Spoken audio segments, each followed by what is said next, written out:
Okay, so we're going to go over how to do, we're on the decrease row, so we're going to talk about how to do our central double decrease. So we're going to, per pattern, slip the next stitch, and then we're going to knit 2 together,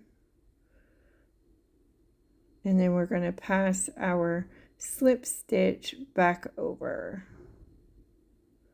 Of course, we missed a stitch, but don't tell anybody, we'll pick it up later. And we're going to knit 1, and then we're going to again slip.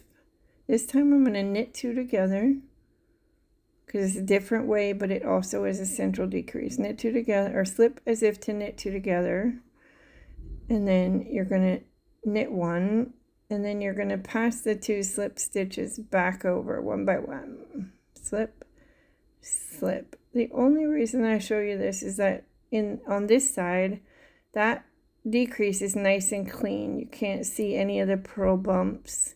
The decrease stitches are on the other side. But this may not be the right side. It may be that the other side of the work is the right side, in which case doing this decrease doesn't help you. I'm just letting you know that there are multiple ways. So we're going to knit 1. I don't know why we're purling 1. We need to knit 1.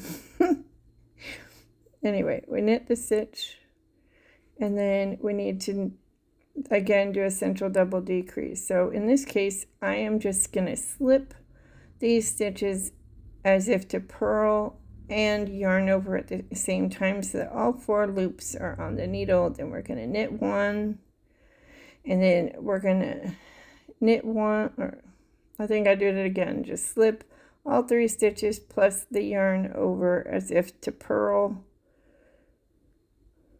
and then knit 1. And then this last one, I follow it per pattern, or no, we slipped it as if to knit, and then we knit 2 together per pattern, and then we slipped our slipped the slip stitch back, past the slip stitch back over, and then slip is, then we're knitting the first stitch on this one, or we knit 1, slip as if to knit, knit 2 together, pass slip stitch over. And that would be why, because I think I knit 2 stitches together, but it doesn't matter. So we're going to go to the end of the row and just knit it across.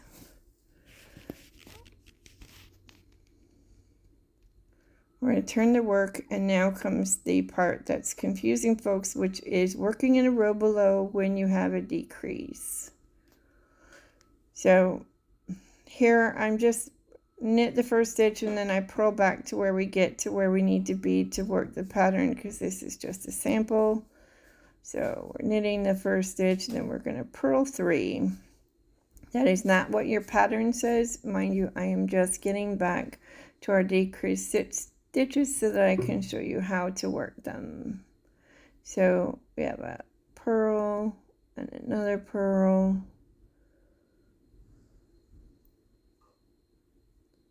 And then we have our knit in the row below in a decrease. So what we're going to do is we're going to insert our needle to the center. And then if you were to knit this without checking, you would be missing a loop, because we have 2 loops on the needle, but the top loop, the top stitch, isn't caught. Notice how that strand goes all the way around to the other side. So if we were to knit that without catching it, we would drop that stitch all the way down because it wouldn't be caught. So we need to move our needle to pick up that loop so that we have all 3 pink strands and 1 green strand, or 4 loops on the needle. And now we can knit that stitch 1 row below. And once we have the stitch through, we can take the other stitches off the needle and pull to make sure nothing drops. We're now going to purl our next stitch.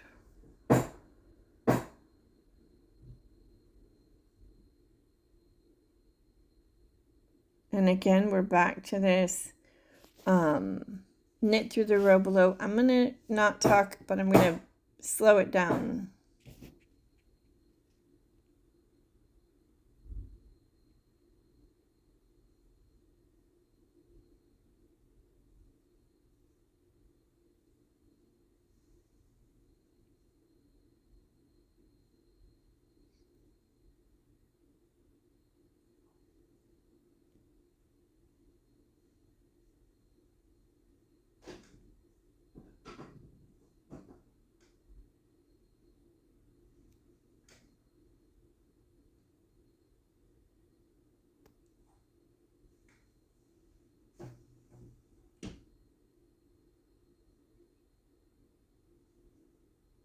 Okay, now if it's too difficult for you to work through the stitches using the central double decrease and working through the center, you can, now that you've slipped them, you can knit into this, either slip it off or you can knit into one or all 4 stitches.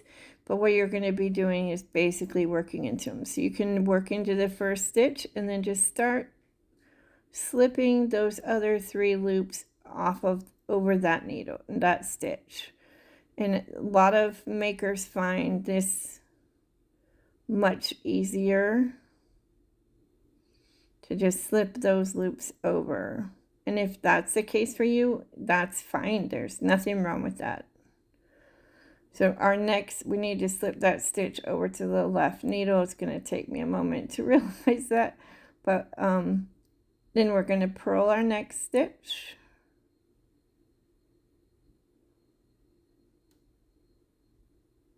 And then we have another decrease where I'm going to show you that you can either knit into one or more of the stitches and then pass the slip stitches over and knit into all of them. There's really no right or wrong here. I knit into 3 of the 4, so all I have left to slip off of is just 1 stitch. It's just whichever is easier for you when it comes to working the stitch and slipping the stitch. There's no right or wrong where that's considered. And then just to be able to show you different things, I went ahead and put these loops back up on the needle so that you could see the 4 loops and see different options.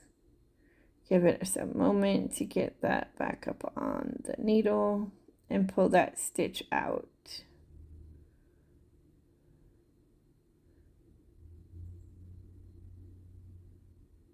So we pull the stitch we just worked out and we put that green loop back up on the needle. Now we have it just as it was before, our 3 slip stitches.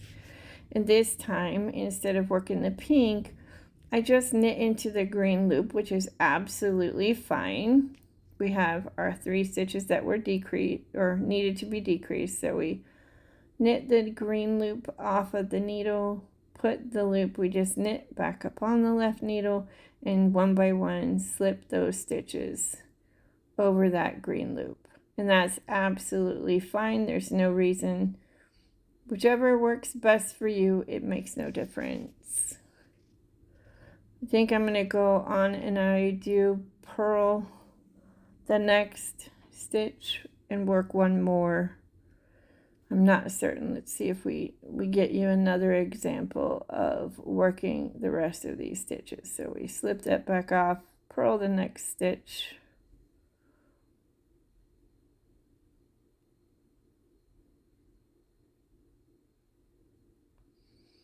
And now we knit into the row below. And again, we need to check. Here we only have 1 pink loop on the needle. That's a problem. So we need to grab the other 2 loops. So now we have 3 loops on the needle, 1, 2, 3, along with the green loop. So now we can knit into that stitch. And take the stitch off. Again, if you want, pull tight to make sure that nothing drops so you can catch it before it's a problem. We're going to purl the next stitch. And I think this is where I switched to working with the other needle. Nope, not yet. That one I went in and I have 3 loops, but they're not the right 3 loops. So one of them has 2 loops from that stitch on it. So you can see how it goes up and comes back over, so it's all the same stitch. So you're missing you're missing that stitch and you're missing the stitch on top. So if we adjust it, now we have all 3 of the correct loops on the needle and we can knit up.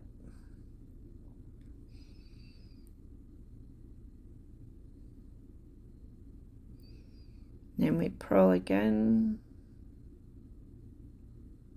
Oh, this is the one where we forgot to purl it or to knit it in the first place, and now we purl it. Now we have another knit through the 3 in the row below, checking to make sure that you're in the same one. Again, I didn't catch the second loop, I didn't catch the top loop. We have to adjust and make sure we have all 3 of them on the needle, and then we can work the stitch. So it's just whichever is easiest for you. I do want to make sure that I show you how to work it using continental, not continental, but British. So holding yarn in the left hand, you still go in just like before. You still check to see that you have all the loops, that you don't have the wrong loops. This one's missing one, so we do need to pick up the one that's on the top or on the far left. So we put that up on the needle. Now we have all 3 pink and 1 green. So now we can wrap the yarn around and pull the stitch through. Slide off, bring the yarn to the front because we have the yarn in the wrong hand. And then we can go in as if to purl, wrap the yarn. Yes, knitting this way is not my normal way of knitting. All right, then we have one last one to work. So we go in and we try and catch all the loops. This time I only have 1 loop because you can see the 1 stitch that's wrapped around. We don't have that one. And we don't have the top one. So now we have all 3 loops and the green. So we can wrap the yarn around and pull through and slide the stitch off, and then we knit the last stitch. And that's it, folks.